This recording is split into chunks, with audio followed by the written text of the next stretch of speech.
เพลงนี้เป็นเพลงที่แต่งขึ้นมาให้คนที่คิดฮอดทุกมื้อคิดฮอดทุกวันแล้วก็มีความสำคัญทุกเวลาความจริงเพลงนี้ก็แต่งมาได้ระยะหนึ่งปีกว่าๆแล้วแต่บ่ทันได้มีโอกาสได้โพสต์ลงแต่ว่าตอนนี้ไปฟังกันเลยเด้อสำหรับคนที่เป็นยอดดวงใจคนที่คิดถึงทุกเวลานับจากวันนี้จะมีเพียงเจ้านั้น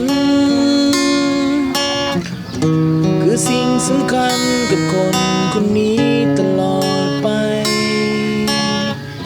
อยากขอบใจสวรรค์ที่ส่งนางฟ้ามาข้างกายและยังทนไว้กับทุกสิ่งที่ค่อยเป็นขอสัญญาว่าจะมีเพียงเจ้าเท่านั้นคนที่มีความสำคัญกันตลอดมาอาจจะเคยไปวางในใจเฮาต้องมีน้ำตาแต่ทุกเวลาก็ยังหากันคิดถึงทุกวันสำคัญทุกเวลาตั้งแต่เจ้าเข้ามาก็บอกเคยคิดสนใจไผเพราะว่าตอนนี้ที่มีนางฟ้าอยู่ข้างกายอาจบ่ดีเท่าไผแต่เจ้าคือนางฟ้าในใจของคอยเสมอ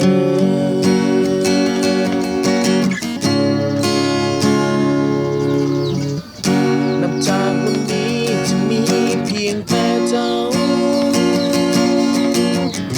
ทุกแรงคำเศร้าแค่ขอมีเจ้าอยู่ข้างกายจึงโลกใบนี้จะเพพังแตกสลาย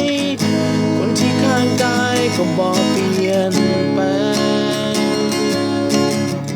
คิดถึงทุกวันสำคัญ